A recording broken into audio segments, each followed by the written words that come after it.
Oh my gosh, guys, did you guys see? I'm sure you did. Everyone saw that a airplane collided with a military chopper, I guess one of these Black Hawk helicopters, and they plunged into the Potomac River, which apparently this time of year is literally ice cold. And there was some really interesting thoughts that came out of this crash. Donald Trump feels like maybe this has something to do with years upon years of DEI type of hires, right? Which I don't know if that has anything to do with it. Some people that are against Trump feels like, hey, this has a lot to do with Trump's recent firing of a bunch of people in the aviation field. So we'll go over their comments as well. But the one thing that I thought was really crazy was this one particular person's comment where he talks a little bit about what the heck was on the mind of the helicopter pilots. And we'll get into that as well. And I'll tie it a little bit into what happened in New Orleans and Las Vegas, if there's anything to tie there. So this is just purely for entertainment points of view. Jesse, there's nothing entertaining about an accident like this, Bob. I totally agree. But there is something interesting when you have a military guy in New Orleans that takes out a bunch of people. Then you have a military guy in Las Vegas that blows up his own Tesla vehicle that he rented, right? It wasn't really his own, but he still blew himself up. And now you have a military guy in a chopper, one of these Black Hawk helicopters, and all of a sudden he's bumping into an airplane. Meanwhile, the media kind of was playing it like it was the airplane's fault.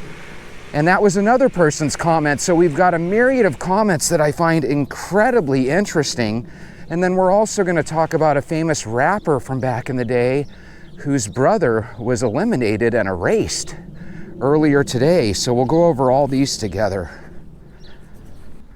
Now, I thought I heard this morning that 67 people had perished at the Ronald Reagan Airport in Washington, D.C. But then I think I heard later on that it was closer to 74 people, because you have people, I guess, that were on a bridge.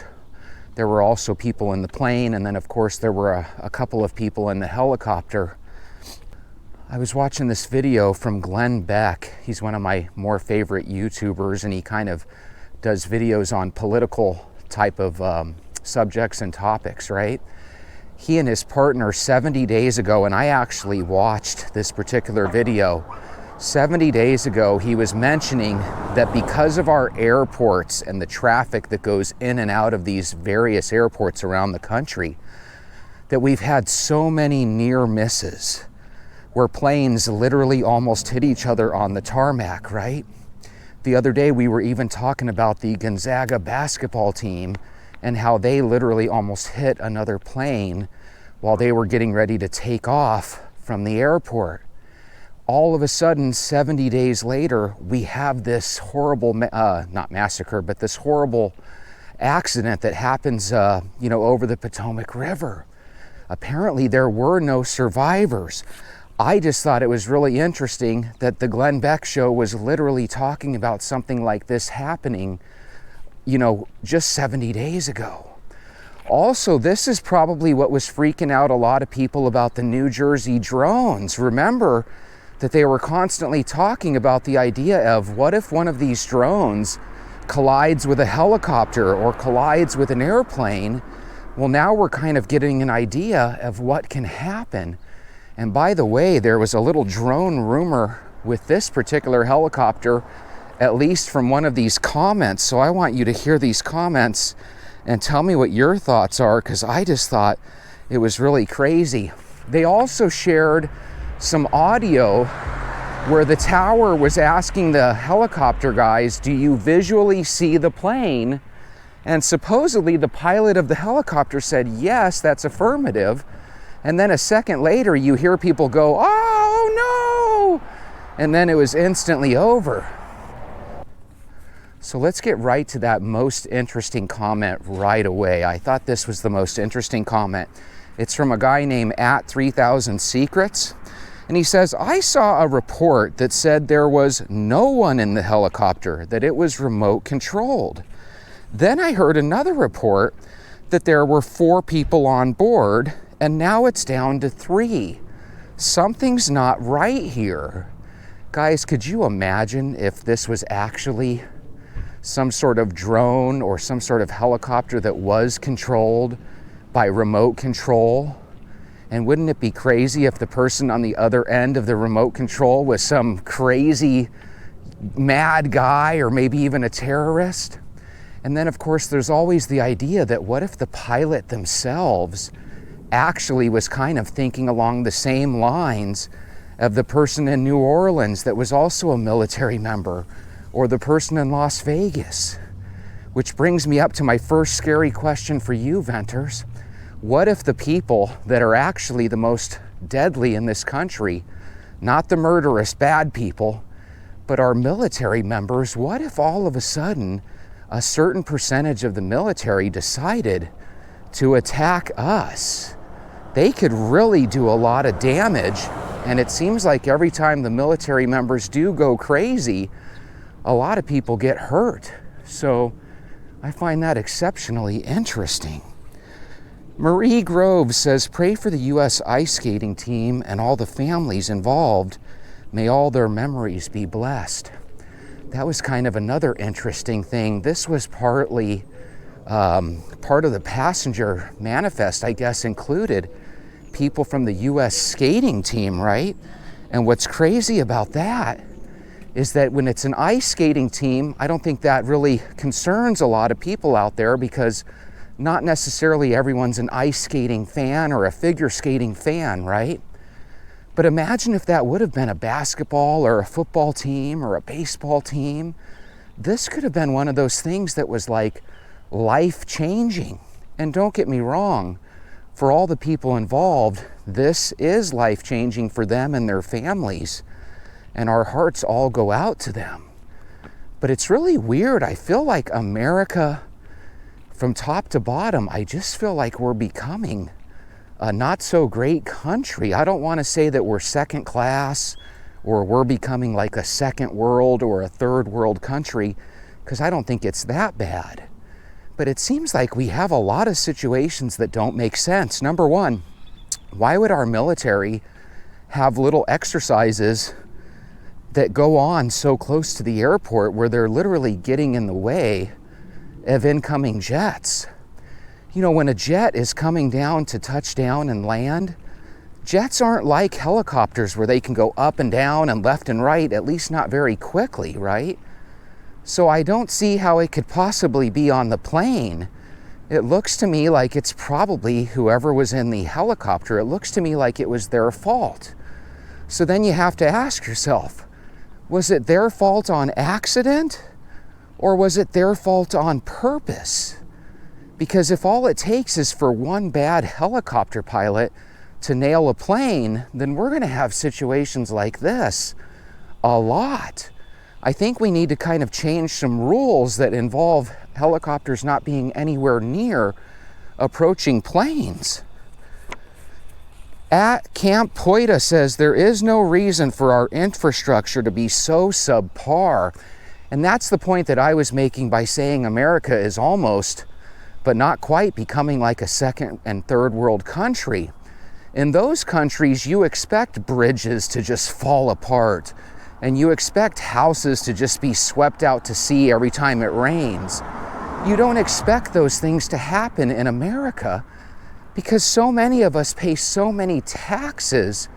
Why isn't everything a little bit higher, rather than subpar? Why don't we have higher expectations of our country? I feel like once upon a time something like this would not have happened.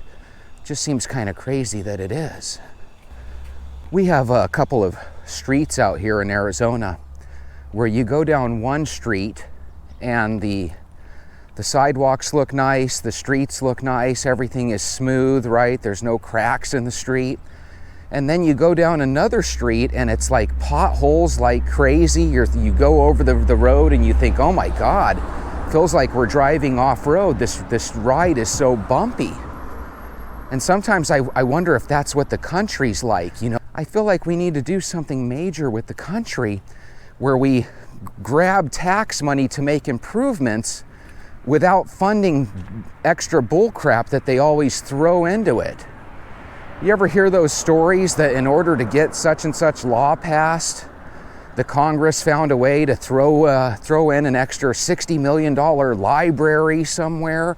It would be nice if we could just pay for the repairs that we need in America without having to worry about our senators and our congressmen always adding more bill to the American people for stuff that's not really needed. So in the broadcast I watched of President Trump, he was basically describing a situation where, in his words, basically since the Obama administration, they have been doing shortcuts and DEI hires. And he was basically saying that anywhere they could just go with average people, they went with average people instead. So when I read the comments, there were some that were pro-Trump, but there were some that were kind of anti-Trump. So I thought, let's read the anti-Trumps so we can get an idea of what the Democrats were thinking about Trump blaming this mishap on DEI hires. So at Apogee 149 says, Trump fired over 100 crucial safety positions in the TSA and dismantled the entire Aviation Safety Advisory Board just 10 days ago. Now, if he did that, which I'm not sure if he did or not, I'll have to look it up. Maybe you guys can let me know down in the comments, but just know people were accusing this person of kind of making up fake news, but then dotted every 2 or 3 comments, there were people that said, no, that's exactly right. That's exactly what Trump did. So here's my question for you, Venters.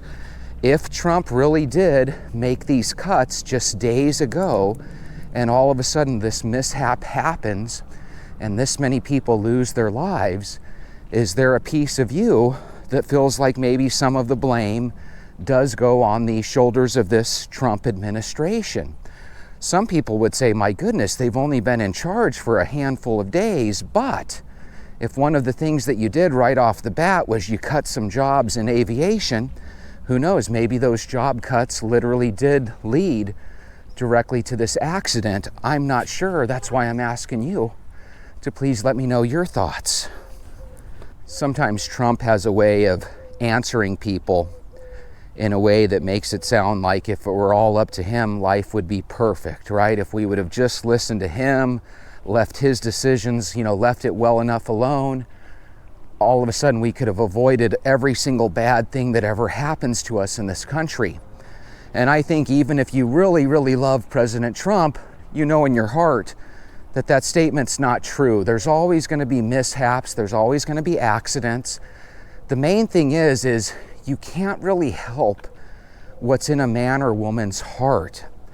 If a man or woman is trying to do bad, they're probably going to be successful at it, because most of us don't go about our day trying to stop people from doing bad, right?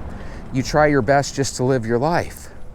But the reality is, if somebody wants to do bad, there's very little you can do to stop them. On the other hand, there's a lot of people that mean well, but accidents happen. Sometimes people are a little klutzy. I don't think those people go on to be helicopter pilots in the military. But the moral of what I'm trying to say is this: if this was done on purpose, we need to find out about it. If it was done on accident, we need to make changes. So either way, there's a lot of improvements that we can do. And that's why people like you and me walk, so we can talk about this stuff while improving our own physical body. Bruv Momentum 6584 says, didn't he literally freeze ATC tower hiring? This is quite literally his fault. Here's the question I have for you.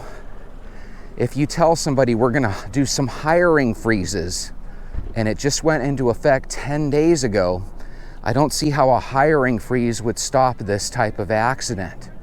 However, if you have overworked staff and they were looking forward to being relieved by new hires, and then those new hires did get frozen or stop altogether, I could see how potentially that could play a part in this. But again, You know, I would look more towards what was the guy in the tower doing? Was he or she drinking? Did he or she go 2 or 3 days without adequate sleep?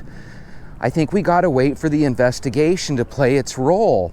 What looks really weird to me is that the helicopter pilot said that he saw the encroaching plane, right? Or the approaching plane.